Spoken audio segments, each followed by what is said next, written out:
माता, अब मैं समझ गया। फूफा जी ब्रह्मदेव वास्तव में त्रिखुर के समक्ष नहीं थे। आपने अपनी मोहन विद्या से उनके वहाँ होने का भ्रम उत्पन्न किया था।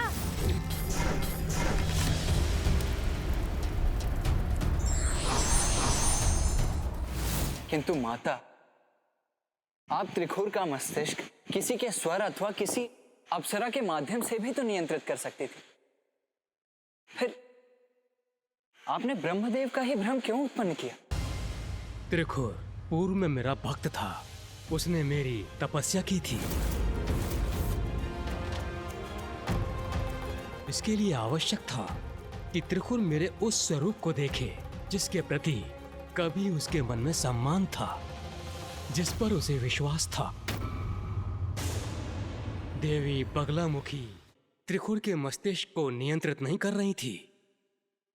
उनके द्वारा त्रिखुर को मोहन विद्या से प्रभावित करने का एक और बड़ा कारण था, उसके अहंकार का नाश कर उसे सन्मार्ग पर लाने का एक अवसर देना था। फिर क्या हुआ माता? फिर त्रिखुर ब्रह्मदेव को अपने भवन में ले गया गणेश।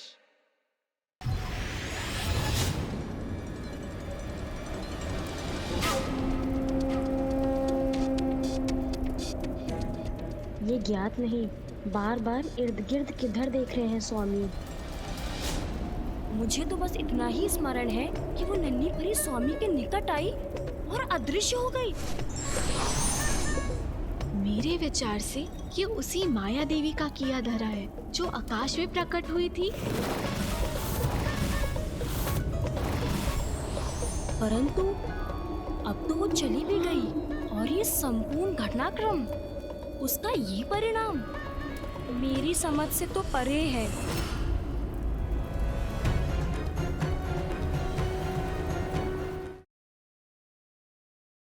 उच्चाटन, उच्चाटन, उच्चाटन। उच्चाटन? हाँ, मैंने उच्चाटन विद्या उत्पन्न की, जिससे किसी को भी विक्षिप्त बनाया जा सकता है, जिससे वो विचित्र व्यवहार करने लगता है, जो नहीं कहना चाहिए वो कहने लगता है, जो नहीं करना चाहिए वो करने लगता है। और अब यही अवस्था त्रिखुर की भी होने वाली थी। आओ देखते हैं क्या हुआ। स्वामी, आप रुक क्यों गए? आप कुशल तो है ना?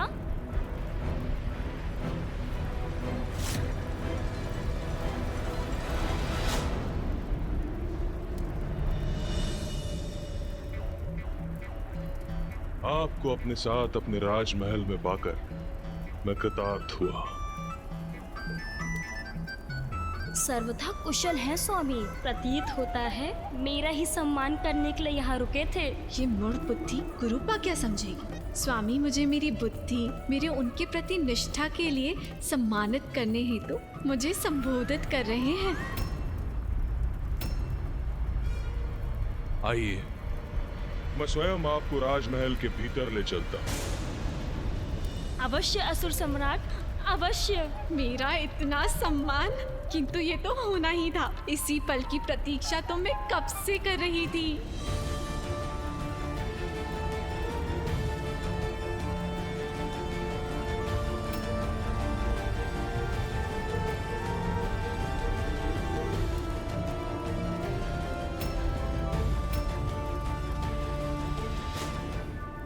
ये विचित्र दृश्य मेरी उच्चाटन विद्या से उत्पन्न भ्रम के कारण प्रस्तुत हो रहा है।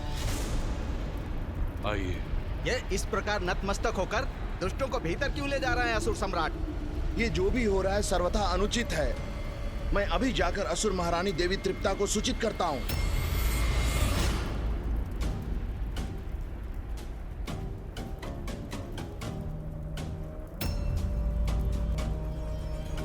आपके राजभवन में आपका स्वागत है। आहा, मेरा राजभवन। इतना कर्ण प्रिय संवाद, मेरा इतना सम्मान, अति आनंदित हूँ मैं आज। असुर सम्राट त्रिखुर की जय हो, असुर सम्राट त्रिखुर की जय हो, असुर सम्राट त्रिखुर की जय हो, असुर सम्राट। मात्र मेरी जय जयकार क्यों कर रहे हो तुम? इनकी क्यों नहीं?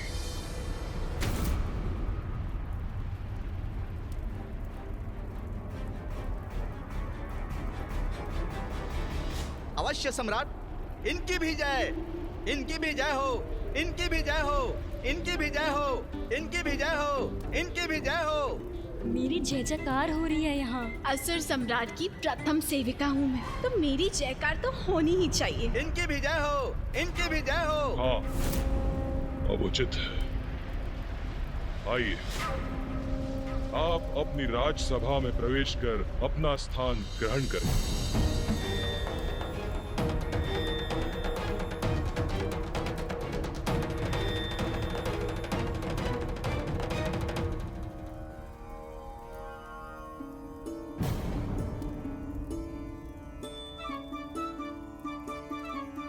ये क्या कर रहे हैं असुर सम्राट?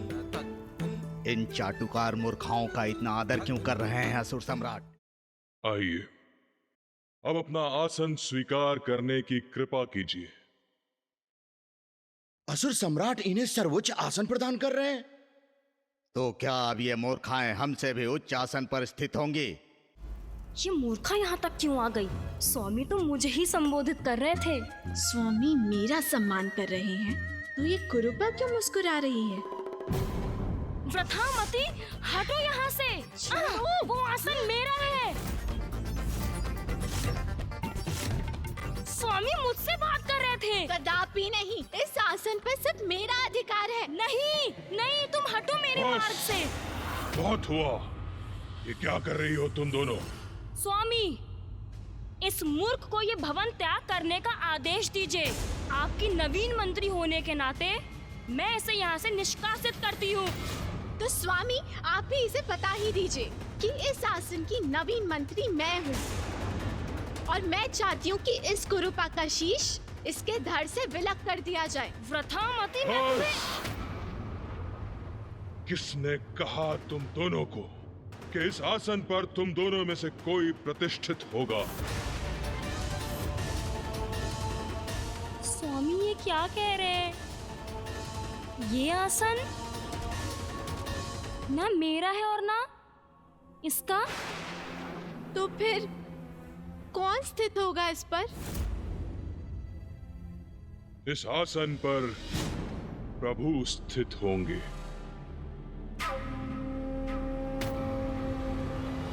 किंतु यहाँ तो कोई भी नहीं है।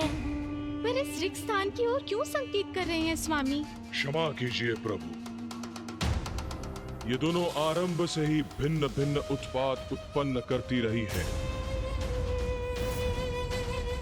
परंतु आप चिंता न करें, आप आसन ग्रहण करें।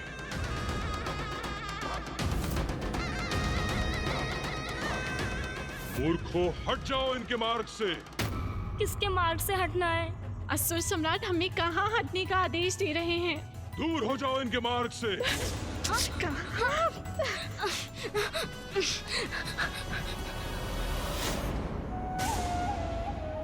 आइए प्रभु, आसन ग्रहण कीजिए। असुर सम्राट त्रिखुर को यह क्या हुआ है? मैं तो इससे ही अचंभित था कि वो इन दोनों मूर्खाओं को आसन पर बिठा रहे हैं, किंतु अब तो और भी विचित्र स्थिति हो गई है। वो किसी और को वहां स्थित होने का अनुरोध कर रहे हैं, किंतु वहां तो कोई है ही नहीं।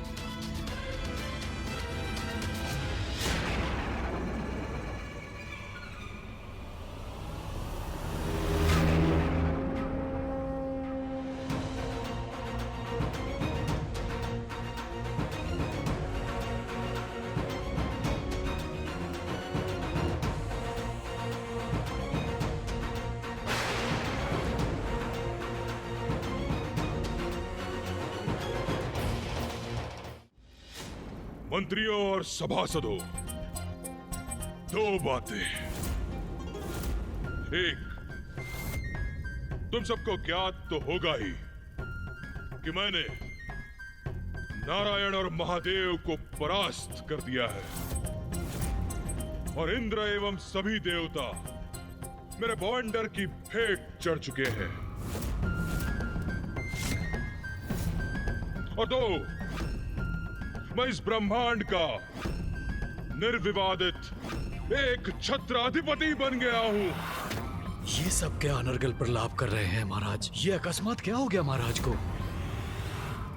मेरी धृष्टता क्षमा कर दें असुर सम्राट, किंतु हमने तो इसके विपरीत ही कुछ सुना था।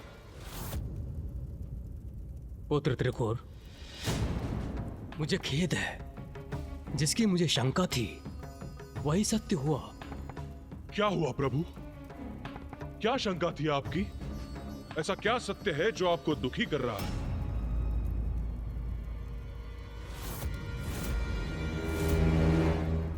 मुझे आशंका थी कि तुम्हारे राज्यसभा के अधिकांश मंत्री तुमसे ईर्ष्या करते हैं और यही ईर्ष्यालु मंत्री तुम्हारे ब्रह्मांड के स्वामी बनने के प्रयास में बाधा बन रहे थे। उचित थी मेरी शंका। मैं तुम्हारे राजकाज का निरीक्षण करने इसलिए आया था कि सत्य ज्ञात कर सकूं और तुम्हें सावधान कर सकूं।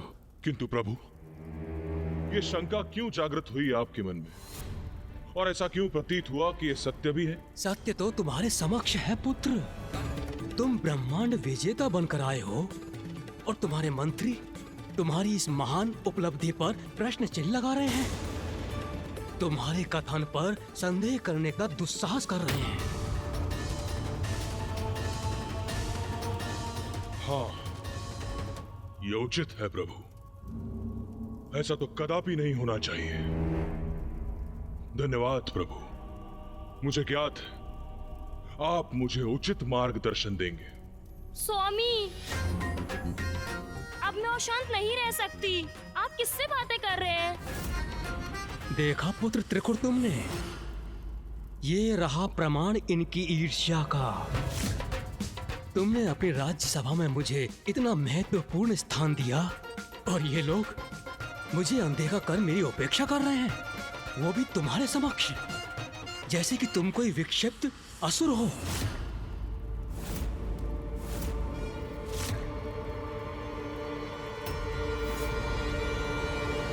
तो मैं ही दिखाता हूं इन्हें कि एक विक्षिप्त असुर क्या क्या कर सकता है। बस बहुत हुआ। दो बातें। एक, तुम्हारा अधिपति हूं मैं, सेवक नहीं। मुझसे प्रश्न करने वाले, मुझ पर उंगली उठाने वाले होते कौन हो तुम? और दूसरी, इनकी अवहेलना कभी नहीं सहन करूंगा मैं। सब के सब अभी के अभी नतमस्तक हो जाओ इनके समक्ष। किंतु असुर सम्राट, हम किसके समक्ष झुके, किसका आदर करें? आसन पर तो कोई है ही नहीं। इधर आओ।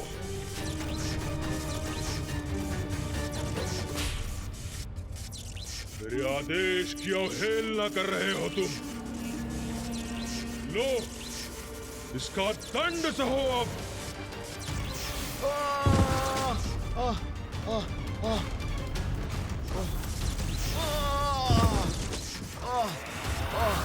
नहीं, नहीं,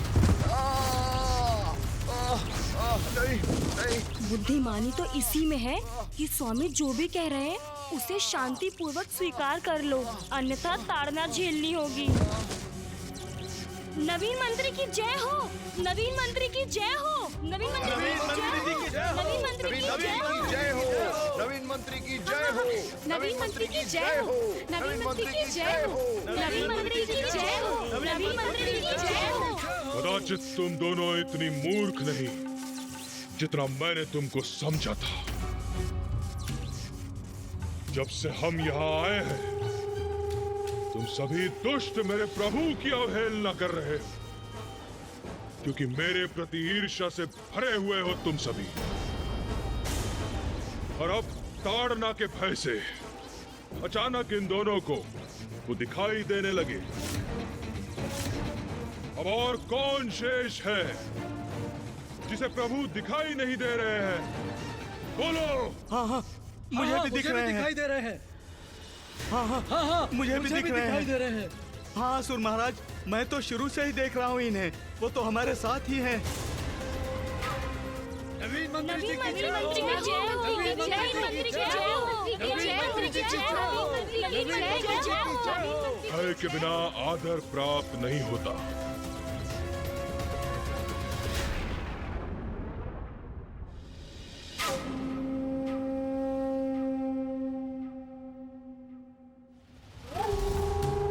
अब उचित मार्ग पर आए हैं ये सभी। अब उचित है पुत्र, परंतु अभी एक कार्य शेष है। अब तुम ब्रह्मांड के अधिपति हो, इसलिए तुम्हारे राज्य के नियम और तुम्हारे मंत्रियों के कार्यभार पूर्व के समान नहीं रह सकते। इसलिए तुम्हें अपने मंत्रियों को नवीन दायित्व देने होंगे, उनका कार्यभार बढ़ाना होगा। अब संपूर्ण ब्रह्मांड का भार जो है तुम्हारे ऊपर। आप सर्वतः उचित कह रहे हैं प्रभु। अब क्या कह दिया उस महापुरुष ने? मैं ब्रह्मांड का सम्राट हूं, तो मैं अपने मंत्री परिषद में कुछ परिवर्तन करूंगा। सभी मंत्रियों को नवीन दायित्व दूंगा और इसका प्रारंभ होगा सेनापति से।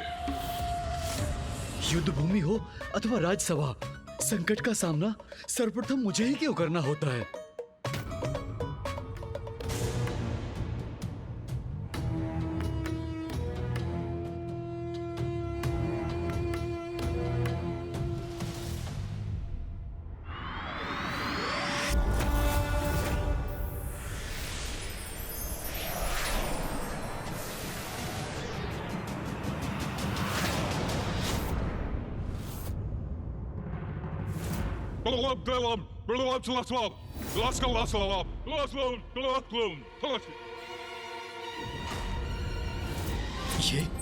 ये क्या कर रहे हैं असुर सम्राट?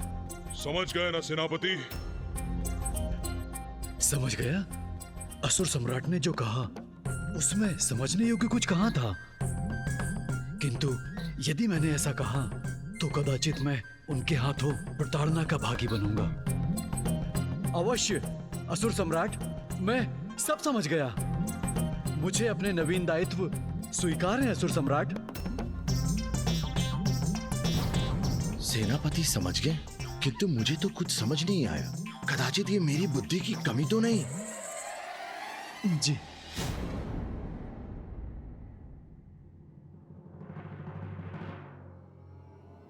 और सुनो, तुम्हारे लिए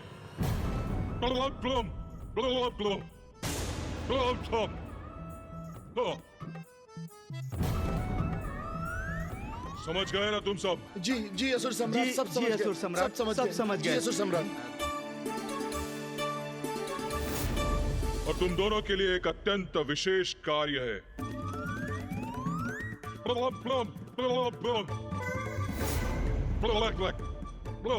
जी स्वामी, उचित है, हम समझ गए। रुको दुर्मुखा, तुम्हारे लिए जी स्वामी। क्या हो गया है हमारे महाराज को? संपूर्ण सृष्टि को नियंत्रण करने की शक्ति है, आज वो स्वयं अपने मन को नियंत्रित नहीं कर पा रहे हैं।